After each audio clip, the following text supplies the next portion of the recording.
आमचे उमेदवार बिनविरोध निवडून आले तर काहींना मिरची लागली. तुमको मिरची लगी तो मैं क्या करू, फडणवीसांचा विरोधकांना टोला. पिंपरी चिंचवडमध्ये भाजपकडून नियोजन शून्य कारभार यावर बोलो. संपूर्ण भाजपवर टीका केली नाही. माझं वक्तव्य फुगवून दाखवण्यात आलं. अजित पवार स्पष्ट बोलले. अजितदादा 70,000 कोटींच्या सुनावणीचा निकाल अजून बाकी आहे. आमची जुनी पानं उलटण्याची इच्छा नाहीये. टीका करायला लागलो तर तुम्हाला बोलताही येणार नाही. बावनकुळेंचा इशारा. वरळीत विरोधातील प्रचाराचा राग उद्धव ठाकरेंनी ठेवला. धुरींचा उद्धव ठाकरेंचा आदित्य ठाकरेंवर निशाणा.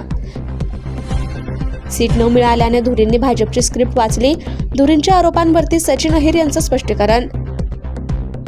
वीर सावरकरांचा विरोध आम्हाला मान्य नाही. मुख्यमंत्री फडणवीस यांचं भाष्य. सावरकरांचे विचार मान्य असतील तर सोबत या, नाही तर तुमच्या शिवाय पुढे जाऊ. आशिष शेलार यांचा अजित पवारांना इशारा. एकनाथ शिंदे भगव्याच्या आड लपलेला सैतान. ठाकरेंच्या शिवसेनेचे आमदार नितीन देशमुख यांच्याकडून शिंदेसह शिवसेनेवर टीकास्त्र. रवींद्र चव्हाण यांनी विलासराव देशमुखांविरोधात वक्तव्याच्या निषेधार्थ लातूर बंद.